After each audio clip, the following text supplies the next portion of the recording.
Okay, guys, and we're back with another episode of the Seth Solo Side Quest. I'm Seth from the Lonely Stoner podcast, and this is episode 39 of my side quest. As usual, we're going to talk about a wide range of topics today. I say wide range, it's probably just going to be boxing and MMA for this episode. We're going to kick it off with Tenshin Nasukawa, the fight prodigy out of Japan, who's unbeaten in MMA, unbeaten in kickboxing, currently unbeaten in boxing as well, and he's coming off his biggest win of his career. Tenshin, of course, we know his claim to fame so far is from when he got beaten down by Floyd Mayweather in a boxing exhibition match. Now, this fight was when was this fight? 2018. The last day of 2018, this fight was. Now, I think because Floyd was at this point older, past his prime, and probably a touch heavier as well, and slower, people think that. Actually, to be fair, I don't think people have a lot of shame. I don't think people have put a lot of shame on Tenshin for this fight because Floyd is so much bigger than him. Tenshin fights at 126, 130. And Floyd at that point was probably weighing in at least 150, I'd imagine. At least 150. So you're facing a guy who's more powerful than you, bigger, but 20 pounds bigger than you, taller than you, and knows the boxing game inside and out perfectly. I'm not surprised a guy who'd never really boxed before, in terms of never had a boxing match before, would go in there and lose in 3 rounds. Was it 3 rounds? Or was it the first round even? No, I think he got stopped in the first round, actually. Apologies. I think Tenshin, actually, to be fair, didn't get stopped by a mid-40-year-old Floyd in the first round is a bit mad.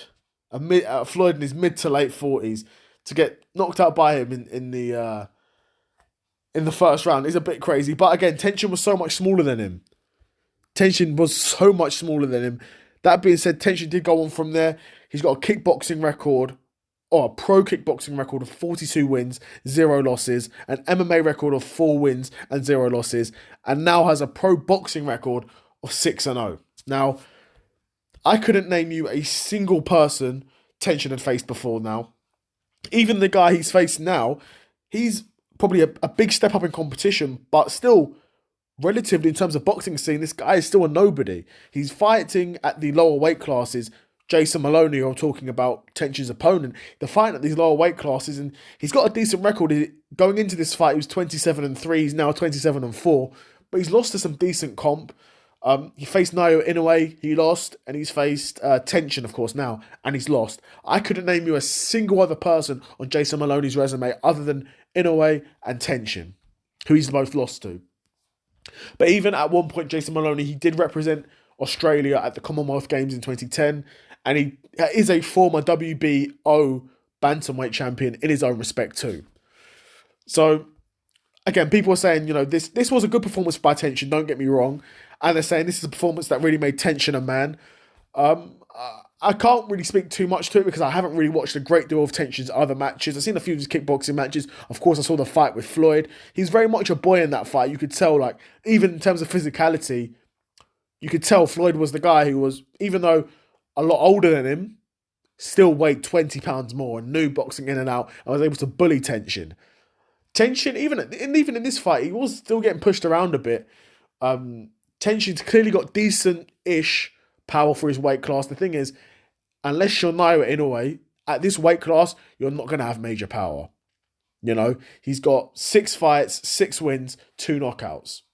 And he's not, I know the guys he's knocked out. He's not even knocked out 2 guys. He had a TKO over 1 guy and a corner stoppage by 1 guy, like a retirement. So he's clearly got enough stat behind his shots to keep guys honest. And you can see even the Jason Maloney fight, he was snapping his head back a few times. Tenshin was. But even then, Tenshin's style is sort of giving us mixed messages. There was times when he was trying to be, more defensive and slick, and at times that was working for him, and he was able to evade a lot of shots. And other times when he would kind of become a bit more of a brawler, and he would stand his base and would get caught with shots. Don't get it twisted. There'll be moments where Tenshin was deciding not to defend actively as much and would just keep his hands up and take shots, and he would take shots. And from time to time, his head would get snapped back too, and he did get rocked. I don't think it was an official knockdown because I don't think there was a count, but Tenshin definitely got rocked and was, on wobbly legs at least once in that fight. But again, to be fair to Tenshin, he's facing a guy with a lot more experience in the boxing ring than him. He was 27-3, so this was the guy's 31st pro fight against Tenshin's 6th. So that speaks to the difference in levels of experience. But Tenshin, again, he did rise to the occasion. He's now 6-0 as a boxing star, and it looks like he's favouring boxing. That's what he's been doing these past couple of years.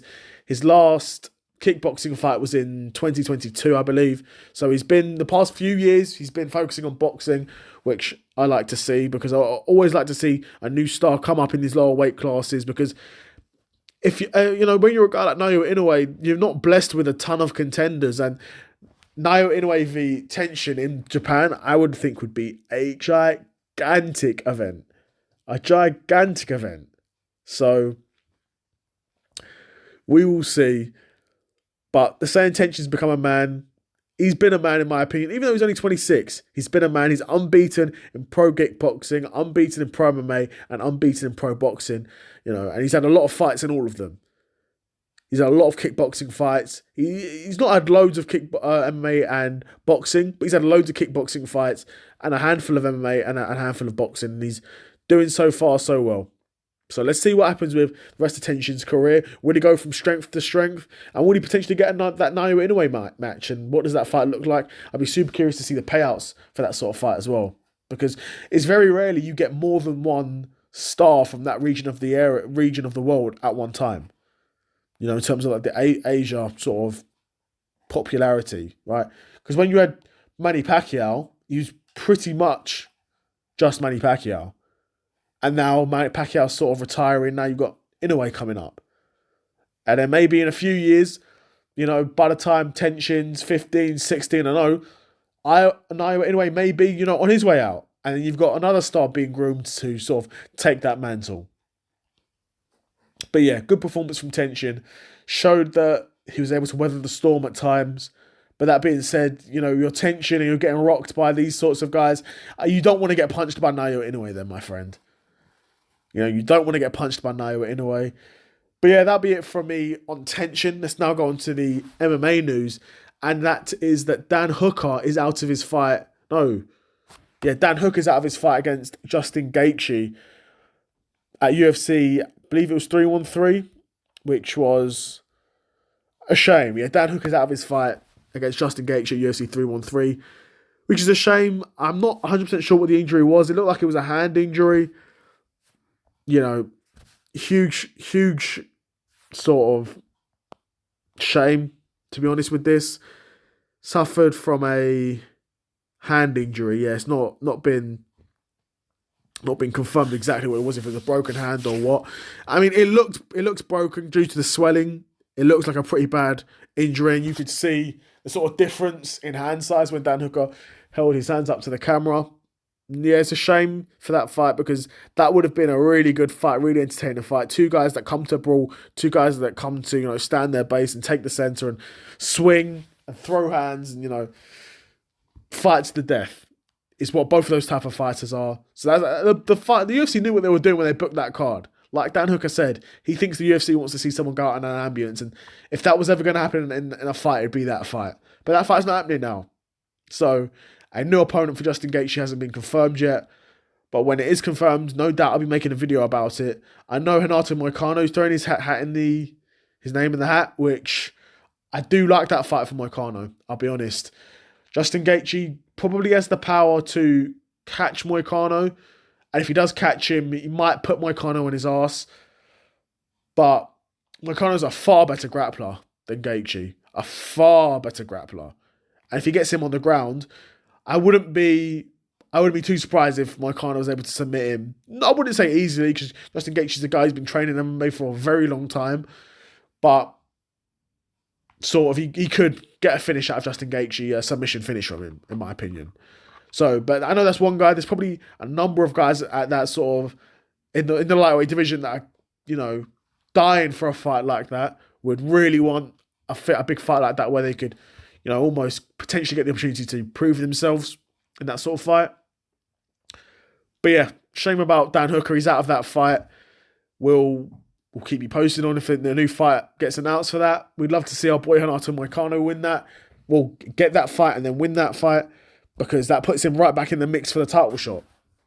Obviously he lost to Islam Makhachev. No shame in that. It was a stoppage that happened quite early on in the fight. We didn't get to see loads from Renato, but if he could get a fight against Gaethje, he's right back in there for potentially another opportunity. He's right back in there, but we'll see.